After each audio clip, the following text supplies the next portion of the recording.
कथा राम जी की है ये कल्याणकारी, लेकिन मगर ये करेगी असर धीरे धीरे। विनय वंदना ही अमर साधना है।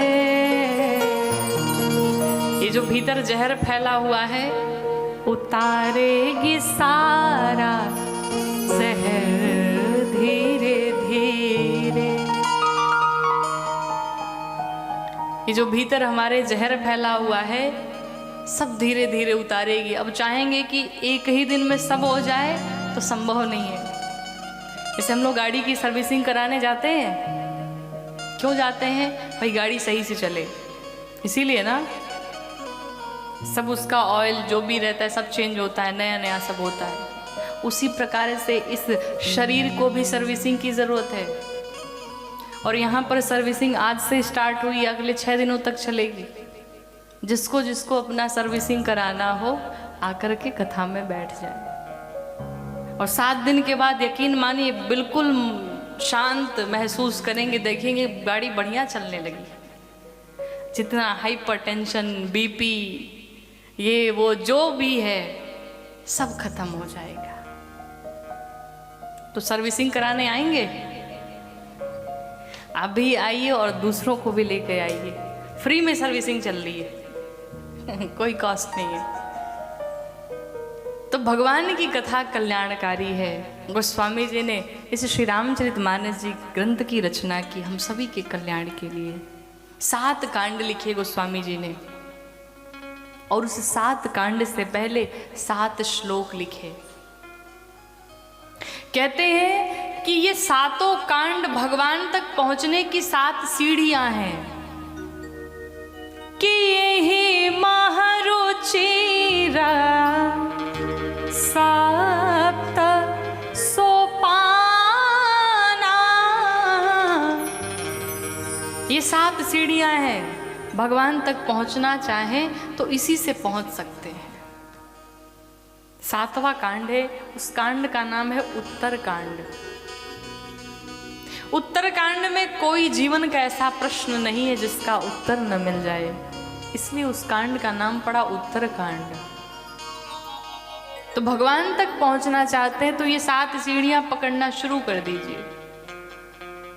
पहले श्लोक में गोस्वामी जी ने भगवान गणपति मां सरस्वती की वंदना की कि वर्णानाम अर्थ संघाना रसानाम छंदसामपि मंगलानाम च कर्तारो वंदे वाणी विनायको। सबसे पहले गणेश भगवान मां सरस्वती की वंदना क्यों? भगवान गणेश बुद्धि के देवता हैं और मां सरस्वती हमें बोलने की कला प्रदान करती हैं। अब आप बताइए, आपके पास बहुत बुद्धि हो लेकिन बोलने की कला ही ना हो, और बोलना आप बहुत अच्छे से जानते हैं लेकिन बुद्धि ही ना हो तो क्या बोलेंगे? इसलिए दोनों की साथ में वंदना की। भगवान गणेश का जब आप स्वरूप देखते हैं ना, भगवान गणेश का हर एक अंग हमें कुछ ना कुछ सीख देता है। भगवान का लंबा सा बड़ा सा उदर है, बड़ा सा पेट है। कहते हैं सभी का बड़ा से बड़ा पेट होना ही चाहिए। क्यों? बड़े पेट का अर्थ क्या है? इतना बड़ा पेट हो कि दुनिया की सारी बातें कोई आपसे कर ले, लेकिन वो बात आपसे कहीं दूसरे जगह ना जाए, उसे पचा करके रखें। यही भगवान गणपति के उदर से हमें सीख मिलती है।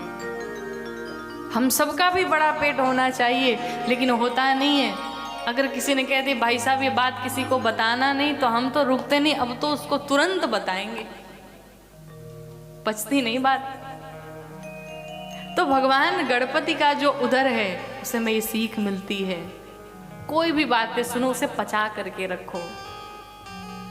चुगली नहीं करनी चाहिए, लेकिन आजकल हम उसी में एक्सपर्ट होते हैं।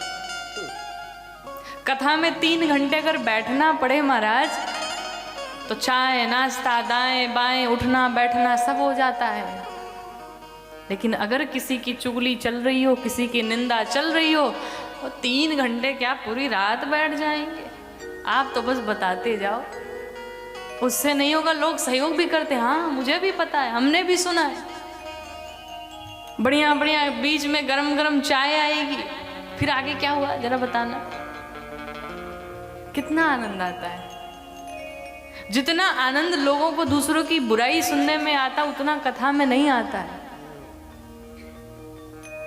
ये बुराई सुनना क्या है? ये कानों का विषय है, इसे बहुत आनंद आता है। और कई बार हमने देखा है लोगों को अगर ठीक से सुनाई न पड़े, थोड़ी दूर पे अगर निंदा चल रही हो, तो लोग थोड़ा कान टेढ़ा कर लेते। थोड़ा सा अमृत कानों में पड़ जाए, बड़ा आनंद हो जाए।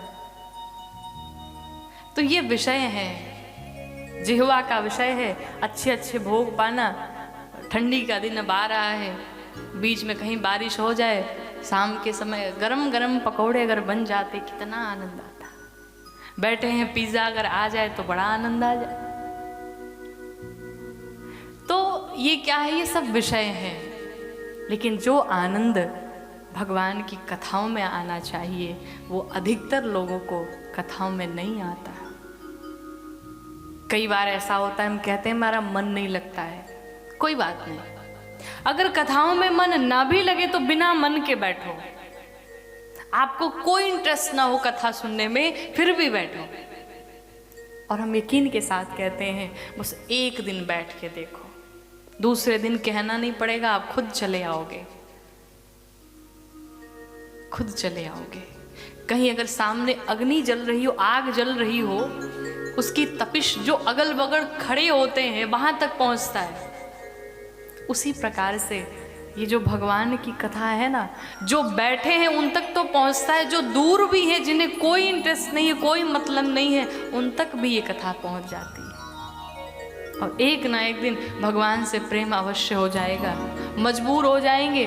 हम तो आयोजक लोग से कहते, भाई पहले दिन की भीड़ इकट्ठा करो, अगले 7 दिन की गारंटी तुम मेरे रघुनाथ जी लेके बैठ जाते, फिर कहना ही नहीं पड़ेगा, आप खुद दौड़े चले आओगे। तो गोस्वामी जी ने गणपति भगवान माँ सरस्वती की वंदना की, दूसरे श्लोक में भगवान शंकर माँ भवानी की वंदना की। कहते हैं कि भवानी शंकरो वंदे श्रद्धा विश्वास रूपिणो, याभ्यां विना न पश्यन्ते सिद्धा स्वान्तस्थमीश्वरम्। भगवान शंकर को विश्वास बताया, माँ भवानी को श्रद्धा बताया।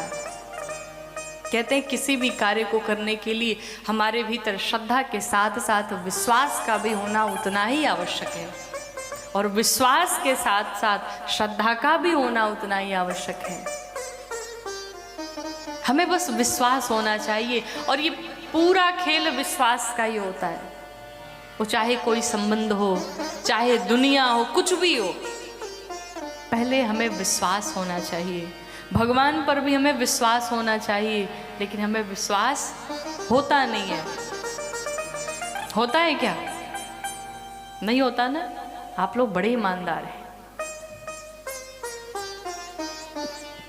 नहीं होता है। अच्छा, किसके किसके जीवन में दुख है? सबके जीवन में है। कोई ऐसा नहीं जिसके जीवन में कहीं एक खालीपन ना हो, एक कमी ना हो। सबके पास दुख है। अच्छा, विश्वास किसको किसको है भगवान पे? जिसको है वो हाथ खड़े करे, अगर हाथों में दर्द ना हो तो।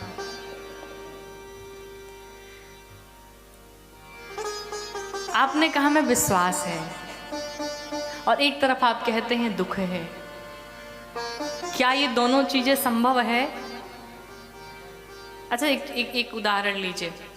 हम आपसे कहें खूब जोर से पहले हंसिए, हंस लीजिए इसी बहाने।